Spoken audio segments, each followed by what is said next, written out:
Okay. आज we will study contemporary issues and challenges in management. Contemporary issues and challenges का क्या मतलब है? इसका मतलब ये है दैट मैनेजमेंट जो है वो एक इवॉल्विंग डिसिप्लिन है, यानी कि वो चेंज होती रहती है। आपने फर्स्ट फ्यू चैप्टर्स में भी पढ़ा होगा दैट मैनेजमेंट पहले it used to be considered in Taylor style कि साइंटिफिक मैनेजमेंट ही परफेक्ट मैनेजमेंट है। उसके बाद मैनेजमेंट के स्टाइल्स बदले जैसे जैसे न्यू थिंकर्स आए, जैसे ऑल्टन मायो ने बोला दैट ह्यूमन रिलेशन अप्रोच, यानी कि ह्यूमन बींग्स को कंसिडर करना, that is the best approach to manage. Then next came that management by objectives, की objectives को set करना और उन्हीं के हिसाब से management करना, that is management. Then पहले 4 फंक्शंस थे, अब 5 फंक्शंस ऑफ मैनेजमेंट है, यानी कि पहले सिर्फ planning, organising, directing and controlling था। फिर बाद में ह्यूमन रिसोर्सेज की इंपॉर्टेंस को देखते हुए स्टाफिंग को एक सेपरेट फंक्शन ऑफ मैनेजमेंट की तरह देखा गया। सो हमारे 5 फंक्शंस ऑफ मैनेजमेंट बन गए planning, organising, staffing, directing and controlling. So management keeps on changing. Okay, इसका जो नेचर है इट इज इवॉल्विंग। ओके, ये इवॉल्व हो रही है, जैसे हम भी as a species we have evolved, similarly as a discipline management has evolved. So therefore there are certain issues we are facing nowadays with respect to the management. There are certain challenges which we are facing जो management के लिए क्या है, नए हैं एक तरीके के। ओके, तो हम उनके ऊपर फुल फ्लेजेड थ्योरी अभी डेवलप कर रहे हैं। We are developing theories on them, we are currently facing them in the 21st century. तो डेली हमारे सामने नए नए क्राइसिस आ रहे हैं and we need to manage them कि उनको मैनेज कैसे किया जाएगा।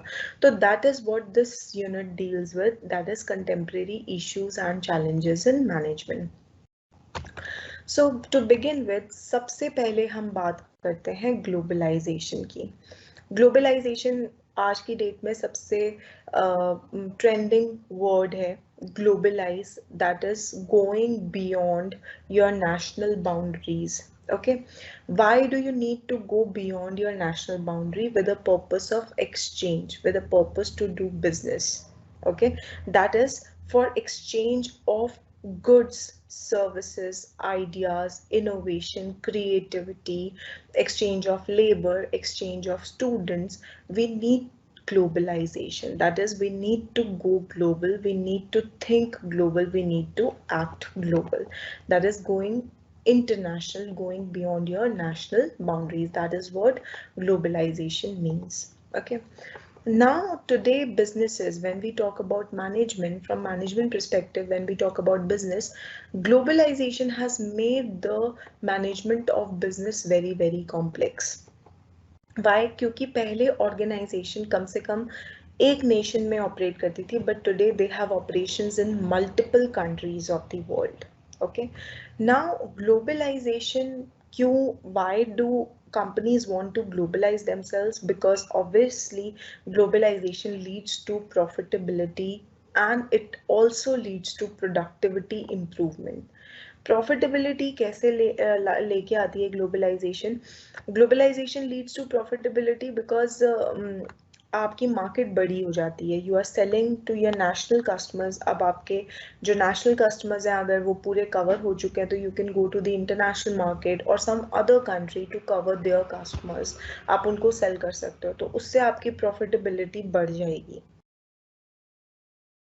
अलॉन्ग विद दैट ऑर्गेनाइजेशंस अपनी प्रोडक्टिविटी को भी बढ़ाने के लिए इंटरनेशनल जाती हैं। दैट मीन्स कि कुछ गुड्स उनके अपनी कंट्री में मैन्युफैक्चर नहीं हो पा रहे हैं at the right cost, so they go abroad to manufacture them at the right place, that is near to the source of production, near to the raw material. They establish their production facilities, तो उससे उनकी cost भी कम होती है और उनकी efficiency भी improve होती है। सो दैट इज वाई एक बिजनेस जो है वो ग्लोबलाइज होना चाहता है, that is to gain international recognition, to build an international image, and after building an international image it wants to grow, it wants to improve its profitability and it wants to increase its productivity. So that is why, but at the same time, despite giving returns of profitability and productivity, globalization brings a lot of challenges for a firm with itself, which we will study in the next slide, that what all challenges a firm has to face with, if it has to manage, then what it has to manage in the globalization. But how a firm can globalize, सबसे पहले हम ये पढ़ते हैं that there are various means of globalization. You can globalize or go international through various methods. Okay, सबसे पहला तो ये, you get into an export and import of the goods. Okay, export means selling the goods outside your country, and import means buying the goods from outside and bringing that to your home country. So this is the basic activity of going international. This is the basic activity of an international firm, that is to export and import, right? Export and import is the first step. उसके बाद जो entry के methods होते हैं, they are much more investment oriented. जैसे कि आप licence भी दे सकते हैं किसी और कंपनी को कि वो आपके नाम पे रन कर सके in a different country. So license to run a machinery, a technology that can be done by you, and you in your own name can get established in the foreign country. Okay, then comes franchising, जिसमें आप अपना brand name देते हो. You train the other partner in the foreign country, जैसे McDonald's हो गए, burger king हो गया, KFC हो गया. All of that are franchisees of international firms, global firms operating in various countries of the world, right? And last comes the FDI, which is foreign direct investment, जहाँ पे एक firm खुद अपना business establish करती है, not by lending somebody his name, not by lending somebody his machine, but by bringing all the operations to the foreign country. It established one of its own subsidiary or one of its own branches in the host country, right? So foreign direct investment. So the mean of globalization range from very risky, very little amount of involvement in the form of export and import to a very large amount of investment in the form of an FDI, that is foreign direct investment. Now, here the firms that are of particular interest to us are multinational corporations. That is the corporation which operate in multiple countries, which have their place of business in multiple countries. They are called multinational corporations. They are operating in different countries of the world, just like McDonald's, KFC, Starbucks. Then there is Burger King, right? So all of these are operating in multiple countries of the world, right? So they are multinational corporations.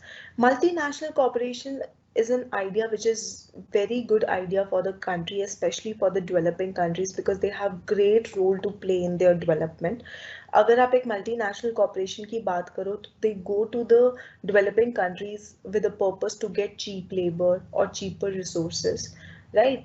And at the same time, developing countries gain a lot from them in the form of new learning, new technologies, because multinational corporations brings with them a lot of knowledge, lot of new technology, so they get to know about that. And customer society as a whole also benefits with the multinational corporations because they bring revenue for them, they generate employment for them, they construct roads for them, they externalities को generate करते हैं, that is they give back a lot of things to the society. So that is why multinational corporations are encouraged a lot by a country. जैसे India भी अब in the wake of COVID-19, it is trying to fight hard in its competition with respect to China, so that the manufacturing firms comes in India instead of going to the China, because China and India are only the two countries with cheap labor. India is at an edge because it has a much better English speaking population than China. So it is also fighting the competition with the help of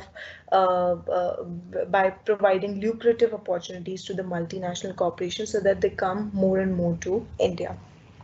So every country want multinational corporations, foreign direct investment in their country, because they bring foreign exchange reserves as well with them. So they are of great importance to any nation, right? So globalization is basically exchange of a lot of things. It is the exchange of labor, it is the exchange of capital, it is the exchange of technology, which are three most popular resources nowadays. right? So nations in between themselves exchange and generate revenue for their people as well, and for themselves as well, in the form of exchange reserves. Okay, so moving on to the next slide. Okay, next slide is challenges of globalization. Now, in the first slide, we studied about that what is globalization, how it is beneficial, why it is encouraged. But at the same time, globalization imposes a lot of risk. It brings a lot of challenges for everyone, not only the firm, but for everyone, for society as well, for nation as well as for the firm. So therefore, these challenges are very important. The liability of facing these challenges lies on the foreign firms, okay, multinational firms. Okay, so therefore, it is very important to manage the globalization, because globalization is a double-edged sword, right? It brings both the opportunities as well as threats for a firm.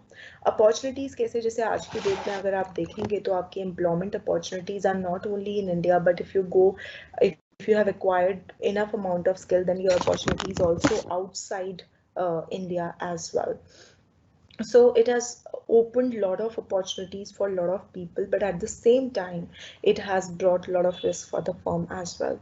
The first one is international competition. सबसे पहली बात तो इसने developing countries की जो firms हैं, it has exposed them to the global competition. अगर आज की डेट में आप देखोगे, पहले इंडिया के अंदर there used to be small coffee places where people used to go. Now there are bigger corporation. There are Starbucks, there is Coffee Bond, there are Blue Tokai. So all these coffee manufacturers are giving tough competition to the small coffee makers in India. Starbucks is known for buying the small firms in the developing countries and paying them compensation in order to kill the competition, you know. So big multinational corporations जो हैं, they bring with themselves a lot of competition which the small firms may or may not be able to fight, right? Especially the small players. India में जहाँ पे micro small and medium enterprises की इतनी ज़्यादा importance है, उसमें वहाँ पे the globalization brings a lot of threat to the micro, small and medium enterprises, because they can get bought by the big firms, or big firms can just destroy their businesses. They can pay them compensations, and they can make their own monopoly in the market. So therefore, how, with very less amount of resources, how will you handle such level of competition? Okay, so that is a great threat of globalization. Next is, for the firm, in order to manage its operation in the international market, it is very difficult, because international market and national market के बारे में आपको पता होता है कि वो किस तरीके से रिस्पॉन्ड करेगी, आपको पॉलिटिक्स के बारे में पता है, आपको लॉज के बारे में पता है, आपको वहाँ के कल्चर के बारे में पता है. For example, if I am running a non veg vegetarian outlet, you know, so I will be very well aware of Indian people mentality, that they will not consume non-vegetarian food on Tuesdays, right? So I will not frown upon this thing. I will not say ki, oh, why Tuesday is strictly banned and why not Monday and Saturday is not banned. So, you know, I can very well relate to that kind of a culture, that kind of a belief system. But what if a firm comes from outside? How will it get to know that a non-vegetarian is a non-vegetarian on certain days but not on rest of the days? So this is a little difficult logic to understand, you know. Similarly, we believe that cow is holy. We give status of mother to a cow, but foreign people consume beef, right? So in that case, how they will get to know that what is considered, that chicken is considered to be chicken is considered as okay thing to be cut and to be served, but not the cow. So when McDonald's came to India, you know, its stores and its outlets got burnt, you know, by Indian people, because it was serving beef in its menu, which it serves globally. Okay, इसका जो global burger है उसके अंदर beef होता है, but in India it replace the beef with chicken patty and it's served, क्योंकि India में इतना ज़्यादा वेजिटेरियन खाने वाले लोग हैं, so it's served paneer patty and makalu tikki and all of those stuffs in order to compensate, right? So in international market it is very difficult to understand the differences, the smaller differences, especially the cultural differences, because there's no logic behind them, that why people have certain belief, why certain people are banned from certain things, why black cat is considered to be an omen, right? Why cow is considered to be holy. So there is no logic, it is in the belief system of the people, right? Which is very difficult for international firms to understand.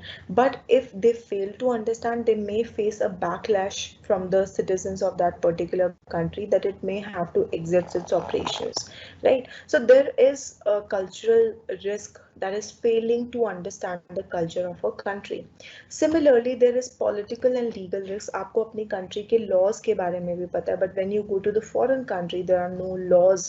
There can be no laws at all, such as intellectual property rights के बारे में अगर हम बात करें तो India के अंदर intellectual property rights, that is piracy होना, copyright infringements होना, copyright को violate करना, it's not a big deal at all. We on everyday basis go and look for the shortcuts online, that how to download a movie, so that is piracy. So it is very much there in India, and if I am doing it, or if you are doing it, then nobody is there to compensate the originator of that particular thing. That is because हमारे laws बहुत ज़्यादा weak है, India के अंदर जो laws हैं वो बहुत ज़्यादा weak है. So this imposes a risk on a firm कि अगर एक firm international market में अगर इंडिया में आ रही है, so it has to take a risk that its intellectual property rights will not be protected. It has to take a measure itself in order to protect those rights, right?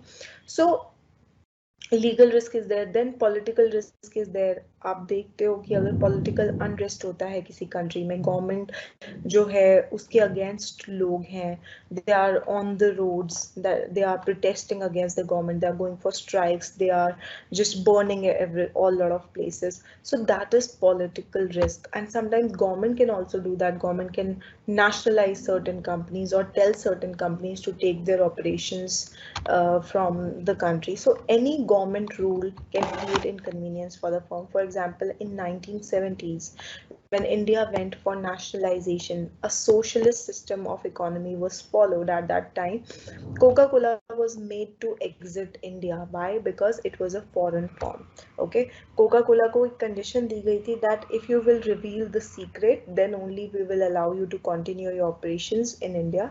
Otherwise, we will not allow you to continue your operations. So government actions or government की तरफ लोगों का reaction, that refers to political risk, which may also lead to a lot of losses to the international firm. So how this cultural, economic, legal, economic risks are there, that sometimes there can be inflation, sometimes there can be deflation, sometimes there can be fluctuations in the foreign exchange rates. आपकी एक deal profitable हो सकती है, unprofitable हो सकती है because of that foreign exchange movements, right? So all these risks are very much there in the globalized world. So an international firm has to ensure that how it will protect itself from those risks, right? So these are the challenges of globalization, that is political, legal, economic risk and cultural risk. Now next challenge of globalization is in the form of terrorism. आज की date में आप देख रहे हैं कि terrorist attack are not just the bomb attacks that are happening, but it is also through various other methods that the attacks are happening. Okay, जैसे कि corona virus is very live example in front of us. It is nothing but a terrorist attack on other countries. It is a kind of a war that is happening between the countries. So this is globalization. अगर नहीं होता तो जो virus जहाँ पे भी था वो वहीं पे ही रहता, but because of the globalization it spreaded all over the world and it wasted almost it led to huge losses to huge companies, to the nations, and led to a lot of wastage of resources and time into a futile activity. Right? A lot of people have lost their life as well because of this virus. So, and today, again, when the bomb blast happened in Mumbai 26/11, or we started checking each and every person's bag. आप कहीं पे भी जाते हो, चाहे mall है चाहे metro है, आपकी चेकिंग होती है. You have to go through that inconvenience of putting your stuff into the belt and then coming, getting yourself checked. Sometimes it leads to a lot of time wastage. And today again, you have gone, that circle has even gotten wider, क्योंकि अब आप जब metro में जाते हो तो आपका temperature check होता है, आपको सैनिटाइज किया जाता है, आपके बैग को सैनिटाइज करना बहुत ज़रूरी है. God forbid if you have any temperature issues, you cannot travel, you cannot go to the mall or anything like that. So this is nothing less than a terrorist attack on an economy. So this is the new phase of terrorism in globalization. Because of the globalization, the countries have to admit this fact that problems of one country are getting transferred into the problems of other country, or terrorism is getting increased and increased. So how you will face that challenge as an international firm, that you need to decide. Then another challenge of globalization is technology, continuous need for innovation, creativity. Small medium enterprises, आप देख रहे हैं कि एक product अगर एक company ने बनाया है, what if the other company is coming with the better product? आप देख रहे हैं कितने रिसोर्सेज एक इनोवेशन एंड क्रिएटिविटी के लिए जा रहे हैं, and at the same time lot of resources are being spent on the same kind of features by the other company. So technology ka protection, technology ka use have become very questionable now, that how to use that technology, how to protect that technology, or how to transfer that technology. Now, one more type of terrorism that is there is what we call as eco-terrorism, that is exploitation of natural resources and leading towards pollution. अगर आप multinational corporations की बात करो, तो what they are doing is that they are shifting their production facilities from developed countries to developing countries. Why is that so? क्योंकि जो developed countries होती हैं, उनके laws जो होते हैं, environmental laws, they are very strict. एक organisation को अपने वेस्ट डिस्पोजल का पूरा सिस्टम देना पड़ता है, टैक्सेस पे करने पड़ते हैं, and they have to fulfil their environmental and social responsibility along with the profit making. But in developing countries, these laws are not followed. The labor rights, animal rights, environmental rights, human rights, basic human rights, they are not followed. Because of which their resources, be it labor, be it environment, they get exploited. Why? Because globalized firms do not care about the exploitation. Okay, so globalization has led to eco-terrorism, that is lot of pollution is there in the developing countries which is harming the health of people in those countries. आज की date में आप देख रहे होंगे that every second house has cancer patient today. Why? It is the eco-terrorism, nothing but eco-terrorism.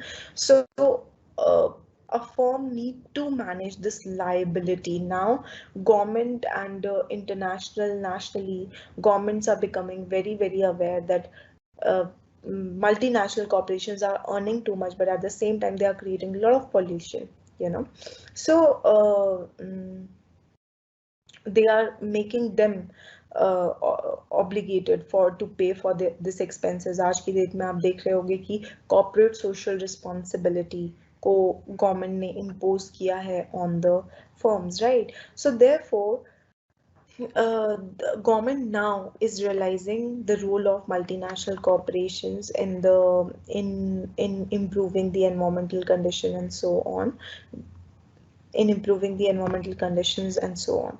So it also imposes the liability on the firms ki how they will manage their profitability along with fulfilling their responsibility, because fulfilling the responsibility comes with a lot of cost on the multinational corporations. So this is you need to manage that how the environmental laws, the cost, the profits need to be balanced with each other. So these are the challenges with respect to the globalization, that how you become the competitive firm in the world when you have got so many firms competing with you on everyday basis. How will you create a separate base of yourself in the international world? It is a lot of pressure, it is a lot of gaming, lot of spending of resources. How a nation will fight in such a globalized world? For an individual also it is a big question, for nations also it is a big question, and for the firms also it is a big question, that how will you fight that particular competition, along with managing your natural resources, along with managing the levels of population, along with protecting the human and environmental rights that are there. So all these things need to be taken into account by the firm in order for globalization. So this is the one of the 21st century challenges that every firm is facing today.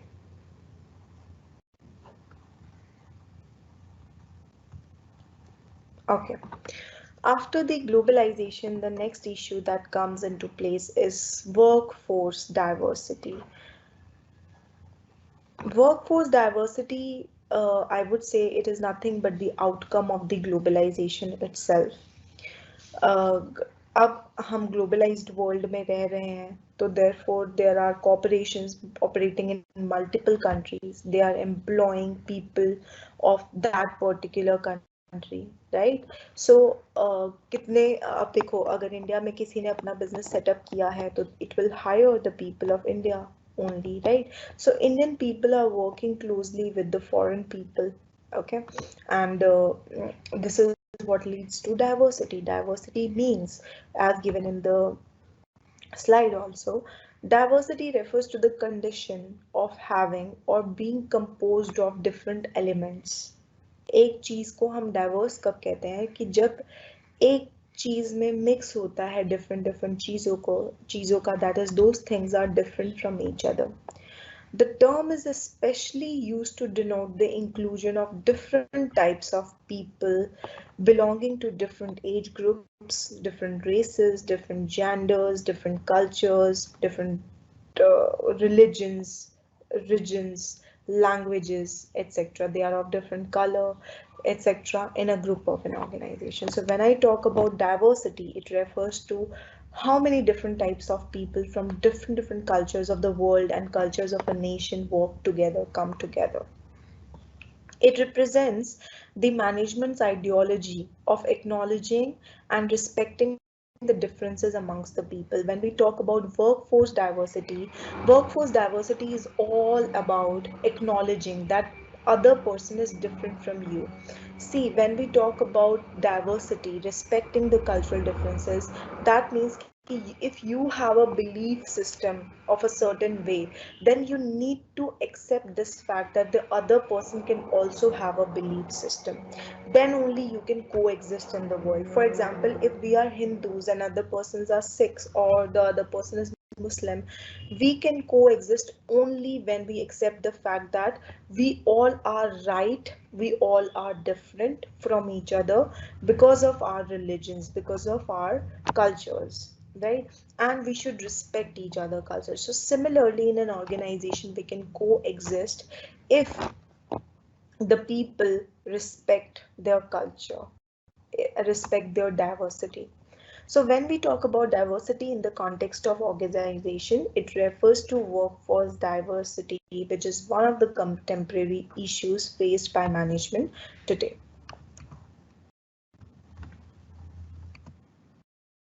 Workforce diversity and its dimensions. Workforce diversity refers to bringing together a variety of people under one roof, under one organization. A workplace or an organization having diverse workforce will be comprised of people with a wide range of experiences, backgrounds, characteristics such as gender, age, religion, or ability, sexual orientations, and so on. The dimensions of workforce diversity can be categorized into two categories, primary dimension and secondary dimension. Primary dimensions are those जो एक person inherit करता है by birth because he is born in a certain family, he is born in a certain at a certain place at a certain in a certain culture, so he inherits those characteristics by birth. Okay, it refers to your color, your height, your age, your education, your ethnicity, all of this comes in the primary dimension. Secondary dimension means all the things that the individual has learned over a period of time. It is the part of individual personality that he has learned over a period of time, his personality traits जितने भी होते हैं, like उसकी education हो गया, उसका marital status हो गया, उसका work experience हो गया, all these are secondary dimensions which are acquired, which are not there by birth but which are acquired over a period of time. Okay. So a person consists of these two dimensions, primary dimension and secondary dimension. Why it is necessary for us to understand the difference between the two, that what is the primary dimension and what is the secondary dimension. You can work upon changing people, secondary dimension, but not, you cannot change their primary dimensions.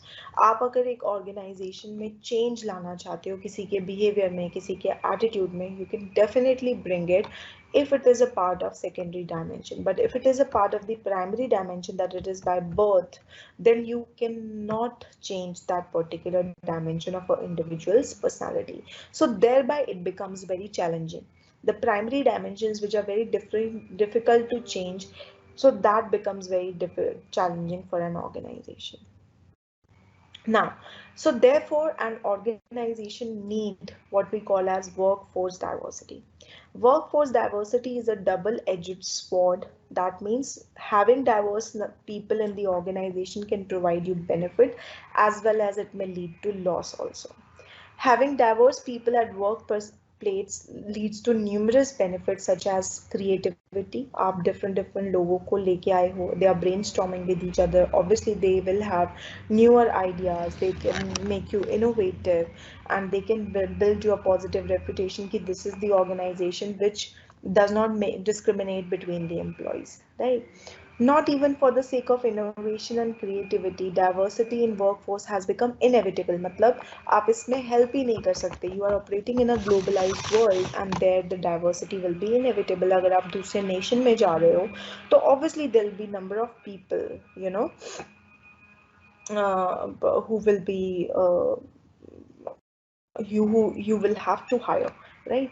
So with globalization and emergence of transnational corporations, people from diverse nationalities and religions are coming together and operating under one roof.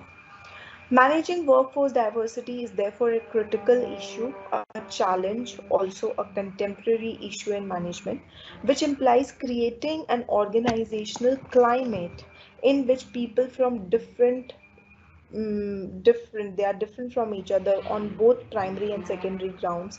They are coming together, they are coexisting and working with each other in full cooperation.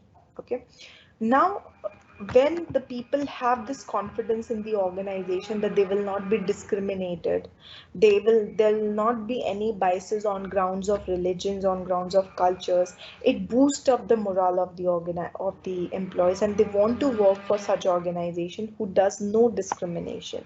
The only discrimination that they does is of the skills and not on the basis of religion, caste, color, your preferences, and all of that. So that is what the strength of managing workforce diversity. Now there are various challenges which comes with the workforce diversity. सबसे पहला तो challenge आता है that when the people are from different cultures altogether. सबसे पहला आता है self-reference criteria. This is by nature that self-reference criteria का क्या मतलब होता है कि by nature उनका basic nature एक इंसान का क्या होता है कि while behaving with the people of other culture, it takes reference from its own culture. For example, अगर कोई मुझसे मिल रहा है तो if I have to go by Indian style, I'm meeting with a US client, okay, United States से आए हैं, तो I am saying namaste to them and he's coming on to me with a handshake. you know. So both of these circumstances, I'm referring to my own culture while greeting the other person, and he's also referring to his own culture while greeting me. So therefore it leads to clash. But just imagine the situation where somebody is coming up with the handshake and I'm going for namaste. It's an awkward situation, right? But this is how people behave. They have to, अगर आपको कोई भी चीज को समझना है या जज करना है, you will take a reference from your own culture कि whether it is right or whether it is wrong. You will take a refer to your own background, own culture, what you have think is right or wrong. आप उसके हिसाब से उसकी definition दोगे. Okay, which makes the workforce diversity management a bit of a challenge. Okay. Next is ethnocentrism, which means having a superiority complex because of your culture. For example, Americans are criticized on the ground that they do not consider anyone else, they consider themselves to be the super nation and superpower of the world, and hence they do not respect other nations of the world and their culture. They think that their belief system, their democracy, their culture is supreme most in the world, and that is reflected in their behavior when they come in contact with the people of the other nation. Okay, so ethnocentrism means ki, okay, you are taking the self-reference criteria, means you are taking reference from your own culture, but ethnocentrism means अपने culture पे proud करना, अपने culture को सबसे superior मानना in comparison to the other cultures. For example, if I'm a Punjabi and if I keep on commenting that how Punjabis are so good and people from the other caste in India are not so good, or they have this typical features, so I am having an ethnocentric approach. That is, I am proud, I have overconfidence, or I have overestimated the superiority of my own culture. You should be proud of where you belong to, but you should not have superiority complex. Okay. Next is language barrier. अगर लोगों में self reference criteria और ethnocentrism ना भी हो तो भी they suffer from one of the barriers called as language barrier, because सबकी लैंग्वेज, इंडिया में ही देखो कितने तरीके की लैंग्वेज है, and if you go into the world there are various number of people speaking different languages and you can not learn all of them. Okay, सो आज की डेट में हम कहते भी हैं कि English is international language, it is a business language because it is very easy to understand. But along with that, then now people have problem that why English has got that command, why not our language has got that international command or globalized command, you know. So language barrier is trying to be avoided with the help of a common language that everyone can use, and that language is English. But again, you must see French people, German people, they object to using English in the business. They completely avoid English in their daily languages, and they don't know also how to speak English. They don't want to learn, they just want to speak their own language, and they don't want to learn any other language in the world. So that is also the mental barrier along with the language barrier that is there in the mind of the people. After this comes the stereotypes, that is judging a person on the basis of the group that he belonged to. For example, if I come across a Jewish person, or I come across a Christian person, and I make judgments about them based on their religion, or based on their educational background, or based on the family that they belong to, you know. So that is the stereotype I'm associating without knowing that particular person, just on the basis of his surname or on the basis of his history, I'm judging him. That is what we call as stereotypes. So this is also a biggest mental barrier that comes in the on the way of workforce diversity management. Then discrimination, obviously, if you have biases when you favor people from your own community, and you think about them in a certain way that they are superior than the other people in the culture, you tend to discriminate. This is a very natural human tendency. You try to provide maximum benefits to the people belonging to your own group, and you try to curtail the benefits of the people belonging to the other group. So that is discriminating between them. So discrimination can be on the basis of gender, caste, color. It can be on any basis, right? And last, when the discrimination leads to harassment, that is violating the rights of a person who is in a vulnerable position. Like if you're in the capacity of a boss and if somebody is your employee और आपसे आप अपनी position का फायदा उठाते हो और उनके राइट्स को एक्सप्लॉइट करते हो तो that is harassment. Harassment can be mental or it can be physical also. So both kind of harassment are create a lot of challenges at the workplace, right? So this is the challenges of workforce diversity. Now what you need to do is you need to manage those challenges. An effective management of workforce diversity leads to following benefits in the organization. What all benefits? It leads to more smooth working in the organization. It leads to ability to deal with diverse markets. Obviously, if I am from north, so I know north market better. If somebody is from south, तो वो south के लोगों को ज़्यादा अच्छे से जानता है. तो डाइवर्स वर्कफोर्स होने का ये बहुत बड़ा फायदा होता है that you are able to deal with the people, customers of different regions. Then there is better decision making, no doubt. जब बहुत सारे लोग belonging to brainstorm, it leads to better decision making in the organization. Then building a good image of the organisation. आज की date में ऐसी organisations को बहुत रिस्पेक्ट किया जाता है जो कि एक डाइवर्स कल्चर में बिलीव करती हैं, which they build for themselves a goodwill in the society, that they are not discriminating on the basis of gender, caste, colour और anything like that. So those organization have a separate place in the society. Then prevent unnecessary labor turnover. Of course, if your workforce is correctly managed, then labor will feel happy. They will develop informal relation with each other, and they would want to stay in the organization. Okay. Then prevention against lawsuits.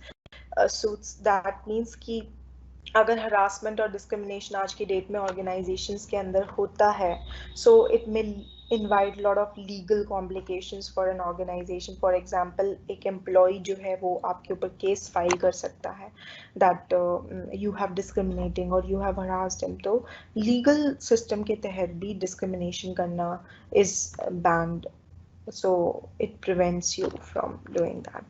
Now how can you manage workforce diversity? सबसे पहली बात, आप अपने सभी employees को training दो. Training to respect the other cultures. अगर आपको लगता है कि उनको कल्चरली एजुकेट करना चाहिए तो आप उनको दूसरे कल्चर्स के बारे में एजुकेट करो.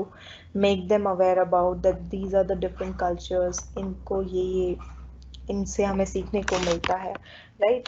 So knowing each other better, providing a training to them can actually help them in diversity management. Then addressing the special needs of diverse workforce. कुछ workforce आपके पास ऐसी होगी जिनको special attention चाहिए होगी, जैसे physically disabled people या women हो गया या young age के people हो गए. So they may need special attention, special work schedules. तो उनके लिए आप वो discrimination अगर करोगे तो that is perfectly okay. For example, new mother, open child care centers and all of that. Then creating conditions for common organization culture. You should inculcate a spirit in your workforce that although they belong to different cultures individually, but organizationally they are one, they are part of one community, and that community culture should be communicated to them. कि आपको अपने individual culture follow करने की बजाय आपको organization का culture follow करना. So that should be clearly communicated to all the people in the organization. Then effective communication should be there कि अगर को किसी को भी किसी भी तरीके की प्रॉब्लम हो रही है, they should come and communicate with the top management of the organization. अगर आप चाहते हैं तो एक grievance cell, एक committee भी establish कर सकते हैं. One of the biggest challenges of managing diverse workforce is to ensure that there is a clear and effective communication. To ensure everyone is on the same page, it is important that all the employees understand the procedure, policy, safety rules, etc. To overcome the barriers. So effective communication should be there in the organization. Next, encourage interaction. Informal meetings के through, participatory work environment के through, you can make the employees come in contact with each other. They can interact with each other, exchange their ideas, exchange their problems with each other, and hence the workforce diverse conflicts can be resolved. So this is about the workforce diversity as well as the challenge of globalization. So this is it for today. Rest of the section we will be completing in the next class.